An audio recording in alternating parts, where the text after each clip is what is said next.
Assalamualaikum warahmatullahi wabarakatuh. Halo teman-teman petani semua, berjumpa lagi di channel vlog pertanian. Oke teman-teman, pada kesempatan kali ini saya sedang berada di lahan cabai milik saya. Ini adalah cabai bibit new caliber. Ini adalah tanaman dengan kapasitas itu hampir 2000 batang. Nah teman-teman, pada video kali ini saya akan membahas bagaimana cara kita merawat cabai pada saat musim kemarau, entah itu cara penanganan hamanya ataupun pupuk untuk cabainya. Teman-teman, biasanya kalau sudah memasuki musim kemarau, serangan hama terhadap cabai itu sangat luar biasa. Biasanya itu hama, trip, dan kutu gebul. Nah, di sini saya akan membahas untuk penanganan hamanya terlebih dahulu.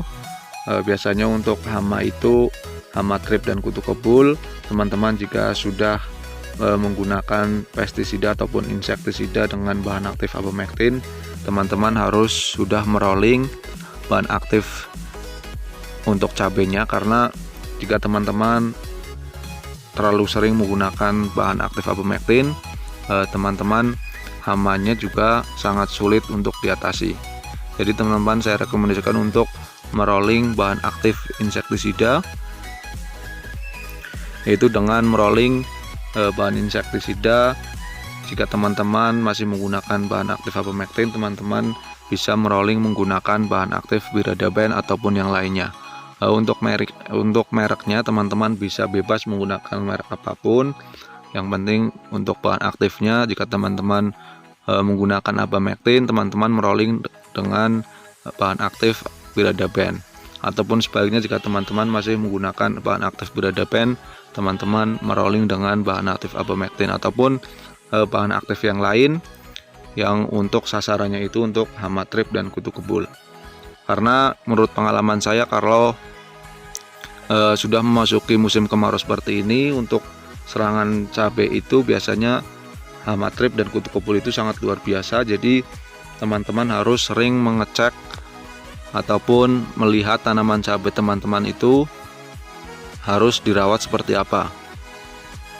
Nah, untuk hama yang lain seperti ulat ataupun hama yang lain biasanya tidak terlalu begitu serangannya tidak begitu parah. Teman-teman kalau memang tanamannya ada yang terkena ulat juga bisa menambahkan obat ulat. Nah, untuk selanjutnya teman-teman juga bisa menggunakan pupuk daun ataupun nutrisi, seperti untuk pupuk daunnya seperti Jimi Hantu ataupun yang lainnya, ataupun nutrisinya bisa teman-teman menggunakan Ambition. Tapi teman-teman di sini juga harus benar-benar melihat kondisi tanaman teman-teman. Jika memang teman-teman menggunakan pupuk daun itu sudah sering, ya teman-teman harus juga berhenti menggunakan pupuk daun, tergantung tanaman teman-teman seperti apa. Tapi jika memang tanaman teman-teman membutuhkan nutrisi ataupun pupuk daun, teman-teman harus menambahkan pupuk daunnya. Nah, untuk fungisidanya teman-teman bebas menggunakan bahan aktif apa, karena biasanya di musim kemarau serangan jamur itu tidak terlalu parah. Jadi teman-teman bebas menggunakan fungisida dengan bahan aktif chlorothalonil ataupun mancozeb. Teman-teman juga bebas untuk menggunakan fungisida apa. Tapi untuk insektisidanya teman-teman harus fokus menggunakan bahan aktif yang memang sasarannya untuk trip ataupun hama kutu kebul.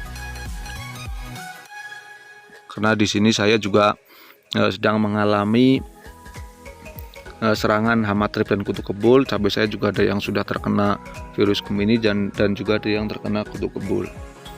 Kalau untuk kutu kebul yang menyebabkan daunnya kuning itu, teman-teman ketika melakukan pengobatan seperti yang saya sudah katakan di video sebelumnya, teman-teman harus menambahkan pupuk daun ataupun nutrisi agar tanaman yang sudah terkena serangan hama kutu kebul itu bisa tumbuh normal kembali.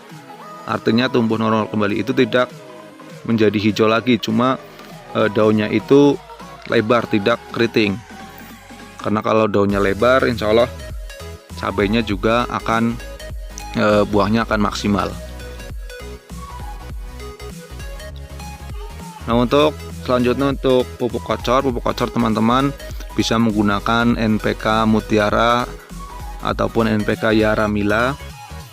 Teman-teman bisa menggunakan pupuk itu, ataupun jika teman-teman sudah memasuki tanamannya sudah memasuki fase generatif, teman-teman bisa menggunakan pupuk dengan kandungan fosfor dan kalium yang tinggi.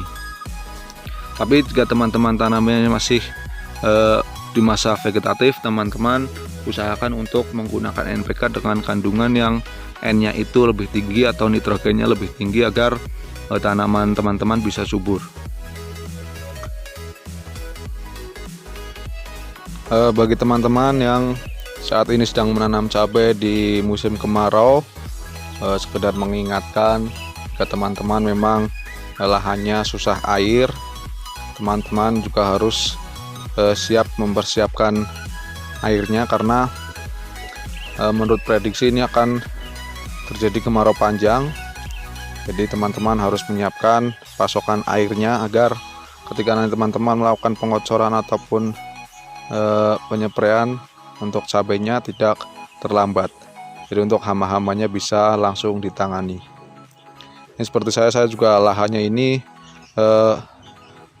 termasuk lahan yang susah air karena berada di pegunungan. Jadi memang ketika sudah memasuki musim kemarau seperti ini, biasanya saya sudah melakukan sedot air menggunakan mesin. Nah, ini teman-teman salah satu contoh penampungan air milik saya. Ini sudah mulai kering juga, ini sudah mulai habis airnya. Ini palingan cukup untuk melakukan penyepraian 3 kali ataupun 2 kali.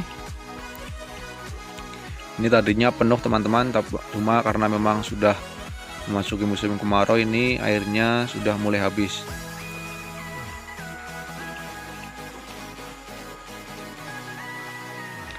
Oke teman-teman, di sini saya hanya ingin berbagi pengalaman saya saja seputar menanam cabai. Jika memang teman-teman dirasa cocok apa yang saya katakan, teman-teman juga bisa meniru, ataupun untuk aplikasi obatnya juga bisa ditiru. Tapi jika teman-teman merasa bahwa apa yang saya katakan tidak cocok ataupun kurang bagus, teman-teman juga jangan 100% mengikuti apa yang saya katakan.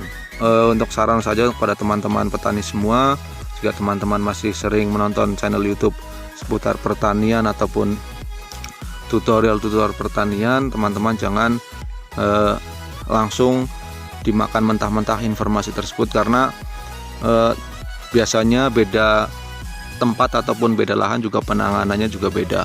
Jadi mungkin saya bisa mengatakan bahwa insektisida ini ataupun obat ini cocok untuk tanaman saya, tapi juga belum tentu cocok untuk tanaman teman-teman. Jadi teman-teman silahkan sharing sendiri informasi yang teman-teman dapat, baik itu dari channel saya maupun dari channel teman-teman yang lain. Intinya di sini saya hanya berbagi pengalaman saja. Kalau apa yang obat saya katakan itu biasanya saya sudah memang menggunakan ataupun membuktikan sendiri. Seperti itu teman-teman. Jadi ketika teman-teman menerima informasi baik itu dari YouTube ataupun dari sumber yang lain, teman-teman juga jangan langsung diaplikasikan ke tanaman teman-teman, karena teman-teman juga harus uji coba terlebih dahulu, agar ketika nanti terjadi kegagalan ataupun tanaman teman-teman menjadi rusak, itu sepenuhnya menjadi tanggung jawab teman-teman semua. Oke teman-teman, mungkin seperti itu dulu video dari saya. Sekali lagi saya cuma mengingatkan untuk teman-teman yang masih sering menonton tutorial seputar pertanian cabai, jangan langsung diaplikasikan ke tanaman teman-teman. Teman-teman harus uji coba terlebih dahulu, agar nanti ketika terjadi kegagalan ataupun kerusakan pada tanaman teman-teman bisa bertanggung jawab sendiri dengan tanaman teman-teman. Oke teman-teman, mungkin itu saja video dari saya. Terima kasih sudah menonton video ini. Jangan lupa like, komen, dan subscribe. Sampai bertemu lagi di video-video selanjutnya.